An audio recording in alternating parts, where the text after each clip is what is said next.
السلام عليكم، مرحبا. أنا ليلى فتوح. النهاردة هنعمل مع بعض صنف لذيذ جدا وهو بقلاوة تشيز.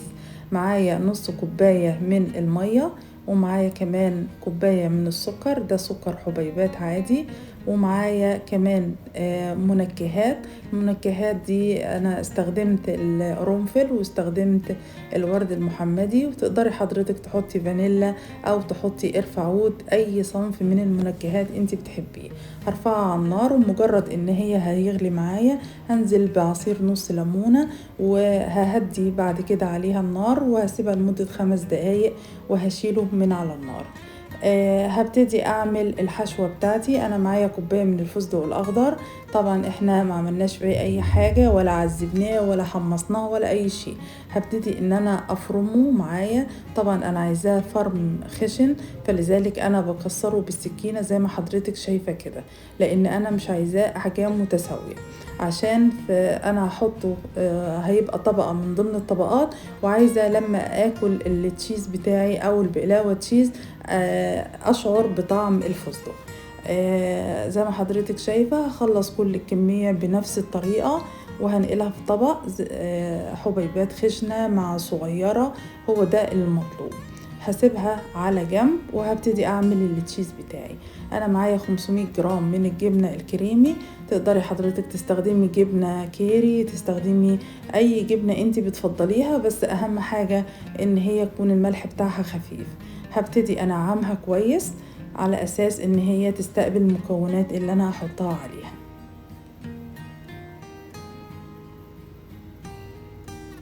تمام كده، بدأت خلاص تبقى ناعمة. هبتدي انزل عليها بحليب مكثف محلى.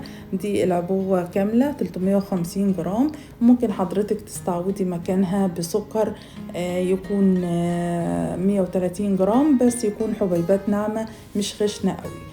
هبتدي اقلب المكونات في بعضها واخليهم يتداخلوا، بحيث ان هو يكون الملمس معايا حريري وناعم ومفيهوش اي تكتلات زي ما حضرتك شايفة كده.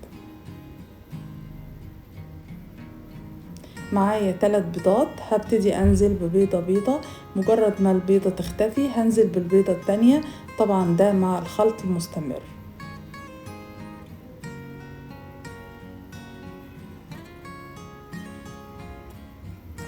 وكمان معايا فانيلا.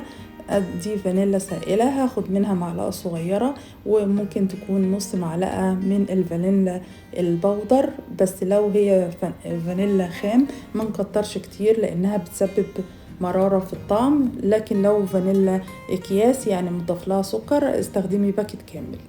هقلب المكونات في بعضها، ومعايا كمان 200 جرام من الكريم الفريش، ومعايا معلقة صغيرة يعني حوالي 7 جرام من الدقيق.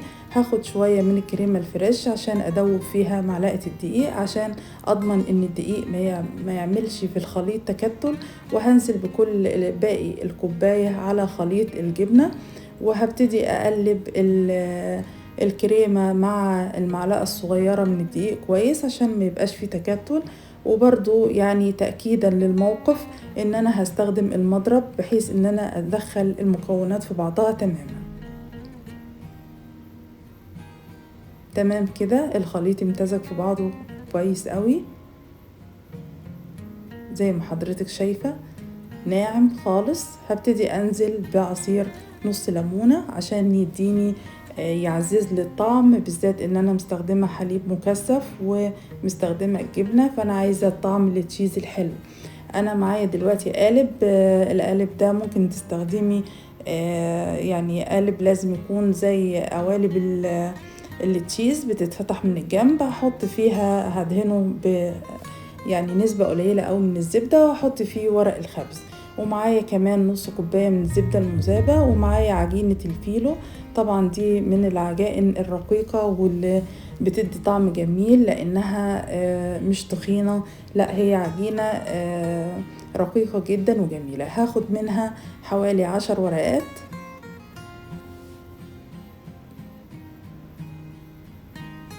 وهحاول بقدر الامكان ان انا اجيب فوطة واغطي الورق علشان طول ما انا بشتغل ما ينشفش معايا لانه هو حساس جدا. هبتدي اخد الورقة الاولانية وهدهنها بالكامل يعني بنسبة قليلة جدا من الزبدة، بس بحيث ان انا اوزع كل الزبدة على الورقة، وهطوي الورق زي ما حضرتك شايفة كده على 3 اجزاء. الطريقة دي بتسهل ليا ان انا اقدر ان انا احط الورق جوه القالب بتاعي بدون ما تتكسر مني ولا تتقطع. يعني هتخليكي متحكمة اكتر في استخدام الطبقات اللي انت هتحطيها. ممكن تحطي الورقة بحالها بعد ما تدهنيها، بس مجرد ان انت هتضغطي عليها هتقطعيها من جميع النواحي، وطبعا دي انا يعني مش مفضلة ده. انا بفضل ان هي تبقى بالشكل ده بحيث ان انت تتحكمي. وهبتدي احط الورق فوق بعضه وهدهن ما بينه الزبدة المذابة، وزي ما حضرتك شايفة عملنا منظر الزائد او منظر الفيه، وهنبتدي علامة الفيه او الزائد، وهبتدي احط ما بينهم الورق بالشكل ده لغاية ما اخلص 10 ورقات اللي عندي. وطبعا مش هنسى ان انا ادهن ما بين كل ورقة او ورقة بالزبدة عشان في النهاية تبقى مورقة معايا ومش مكتومة. هبتدي ادهن الطروف بتاعة الورق بتاعي لان طبعا انا عايزاها تاخد اللون الذهبي الجميل، وفي النهاية حضرتك هتشوفي ده بعد اما الطبق بتاعنا هيخلص. زي ما انت شايفة من جميع الجناب طبعا الورق طالع بشكل عشوائي، وده اللي انا عايزاه.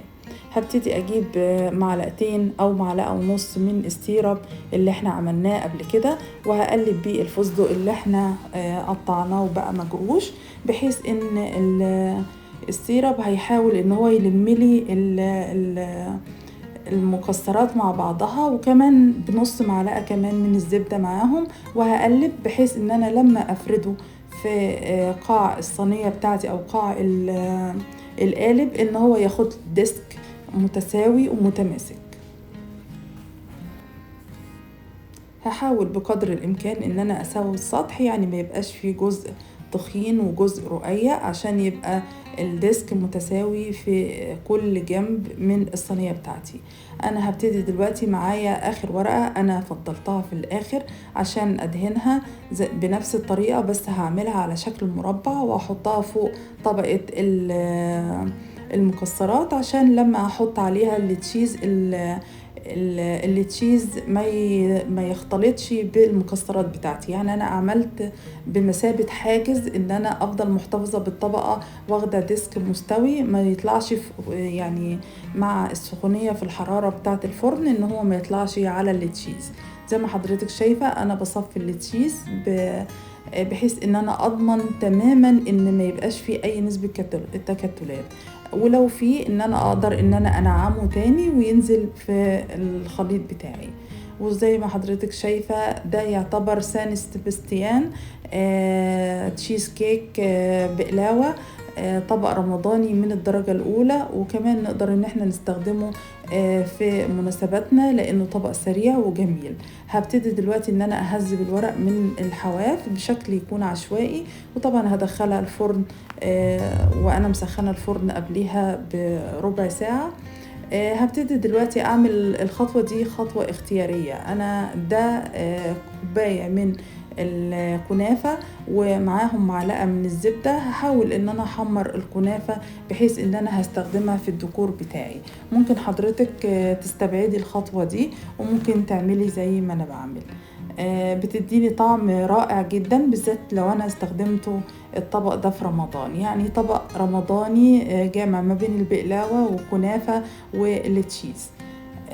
وطبعا التشيز بتاعنا طعم كريمي رائع. هبتدي اسيبه على جنب بحيث ان هو يبرد معايا. في الأثناء دي هطلع الصينية بتاعتي بعد مرور نص ساعة في الفرن. زي ما حضرتك شايفة التشيز بتاعنا ولا موج البحر بيرقص معانا، وده اللي المطلوب. لو التشيز بتاعي مسك اكتر من كده يبقى الوصفة بتاعتنا مش ناجحة. لازم التشيز وانا مطلعاه من الفرن يبقى شبه الكيك، ولو هزيته احس ان هو زي ما يكون فيه مية، ان هو ما مسكش. لكن طبعا ده مجرد ان انا هسيبها تبرد وهدخلها التلاجة لمدة 4 ساعات على الاقل، هو هيمسك معايا وهقدر ان انا اقطعه خرط.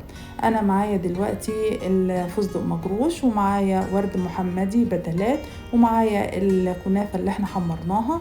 هنبتدي ناخد ديكور بسيط كده من الكنافة هنحط على الحواف، بحيث ان تديني منظر كده فيه عشوائية مع حواف الجلاش اللي واقفة دي، ويديني منظر جمالي. انا هبتدي اعمل برضو الفستق بنفس الشكل بشكل دائري، وهحاول ان انا اتخيل ان انا مقسمة البقلاوة بتاعتي ل8 قطع عشان اعرف اوزع الورد المحمدي بتاعي. هبتدي اوزع ورد محمدي بحيث ان انا لما اقطع مثلثات من التشيز بتاعي او البقلاوة اللي تشيز كل واحدة تبقى عليها وردة من فوق. هبتدي ألمع السطح بسيرب خفيف من المنتصف كده، وهرش كمان شوية فستق بشكل عشوائي، حبة قليلين قوي، وكمان هوزع بتلات وممكن أكسرها أكتر بحيث ان هي تكسر لي الالوان، يبقى اللون الذهبي مع اللون الاخضر مع اللون الاحمر او اللون الموف الجميل اللي حضرتك شايفاه ده. وهبتدي دلوقتي كمان اوزع سيرب على حواف الجلاش بتاعي من بره. طبعا الجلاش بتاعنا مقرمش وطعمه رائع ولونه ذهبي، وطبعا احنا شلنا بعد ما خلصنا الديكور طبعا شلنا القالب من الجلاش بتاعي، وزي ما حضرتك شايفة كده وزعناه على الحواف، وطبعا بنسبة مش كبيرة. هبتدي اقطعه على مثلثات. انا قطعته دلوقتي على ربع كبير، بس حضرتك تقدري ان انت تقطعيه اقل، وهنطلعه طبعا في طبق التقديم. وطبعا وصفتنا وصفة بسيطة جدا سهلة جدا حلوة وسريعة جدا في المناسبات، طبق رمضاني من الدرجة الأولى. بتمنى ان طبقنا النهاردة يكون عجبكم، وإذا نال أعجابكم ياريت ما تنسينيش من اللايك والشير والدعاء ليا والأم الغالية بالرحمة والمغفرة، وأسيبكم في رعاية الله ومع ألف سلامة.